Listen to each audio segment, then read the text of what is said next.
But it's now time to talk about depression because a World Health Organization report shows that the condition is prevalent in Ghana and is usually among women. Today, we are talking about how to overcome this. And I've got musician Ewurabena with me, and she's joining us via Zoom. She's known for her hit song, Ajemenkwa, featuring music producer, engineer Nasi.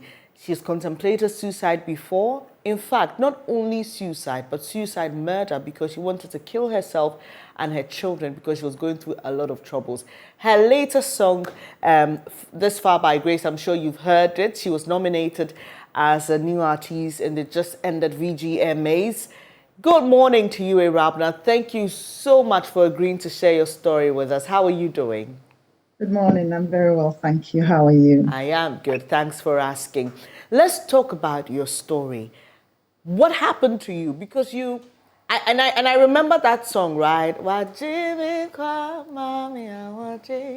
mean, it was all over on radio and television, and all of a sudden you went absent. Nobody knew where you were, at least for those of us who only knew you through your music. What exactly happened to you? I'll say that life happened to me. I keep saying life just happened to me. After the release of Ajemenkwa, which was 2009, it was a good hit. So every normal person will presume that, oh, I've just started. Right. But life just went on a downhill side for me for a couple of years. After Ajemenkwa, I released 2 more albums. But like you say, you didn't even hear it. So a lot of things happened. But here What exactly caused you to contemplate suicide? I don't mind if you don't want to share the exact details, but was it work? Was it relationship? What actually led you to that point? Okay, so I'll say that it's just a couple of things put together. One, you see that it looks as if everything that could go wrong is wrong, has gone wrong. I loved music. It was a passion and it's still my passion.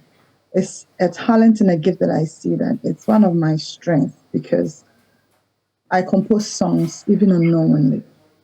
So I have a hit song and my hopes were that I had a tough time before coming out with Ajemenko, but my hopes were that, oh, I have arrived. Then after it, music is not working for me. I had family issues. I have financial issues. But the worst part of all of this was hard to talk about. So every of these things were personal, were internal. So I guess it was just a pent-up feeling that finally exploded.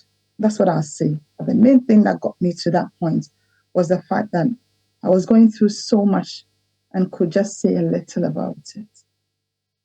Did you have any support during that time from family, from church, anything? Was there support for you during your time of depression? I would say that I was going through it without even knowing what depression is. That's the reason why I have taken upon myself to even go into the churches. So I did the church tour just to sensitize people and conscientize people that depression is real, because I was going through it when I knew just a little or nothing about depression. At that time, I looked at, before then, when somebody was quiet, held the head like this, I depressed, then we start to laugh. So it wasn't something that I knew much about. So I'll say that the people I had around me didn't even know about it. They didn't even know I was going through it, so they wouldn't be able to support. And that the saddest part was when I thought I was exploding and I sought for help. I sought for help outside the church, not outside my church. I mean, not the church, but outside my church. And unfortunately for me, the person I spoke to knew somebody who knew somebody in my church. And the person I spoke to told the person he knew who knew somebody in my church, who told the one he knew in my church. So my case was out there in the church. And for a moment, it was hard to leave my father's church for a couple of reasons, because that was it. The stigma that comes with all of it, people don't see your need, they see your fault. Something that pushed me to that corner that I felt alone. So you will see that you are in a crowd. I keep saying you can be in a big crowd and still feel alone. Right. So alone. Right. Yeah.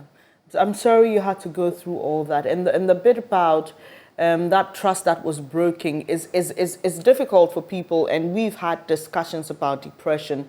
And usually is one reason why people don't even like to share their troubles in the first place, because they feel that they cannot trust people enough to hold on to that information. And I'm really sorry that you had to go through that.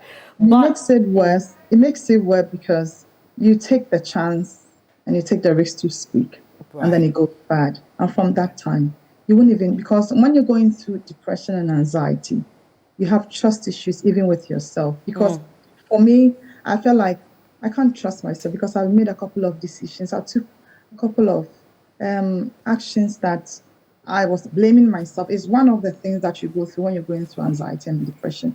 You blame yourself for everything. And so even when it's somebody's fault, I walk about saying sorry to everything, even when it's not my fault, because I blame myself for my situation and all of that.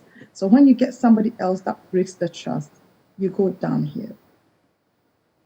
So, how were you diagnosed? Because you say you didn't even know you were going through depression. And that's the thing, because people always say, oh, but if you're depressed and you know it, help yourself out. But the thing is, and I've spoken to psychiatrists about this, and they say the reason they call it depression is the person feels bottled up, so pressed to the point where they are overwhelmed, literally.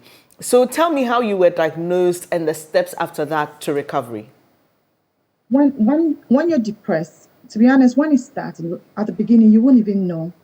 All you know is this problem comes, you're solving it, it's not gone. That's why you feel, and all of a sudden you feel overwhelmed, and you don't think it's a problem. You think that, oh, that's too much. You don't know. I wouldn't. I would have gone crazy in Ghana.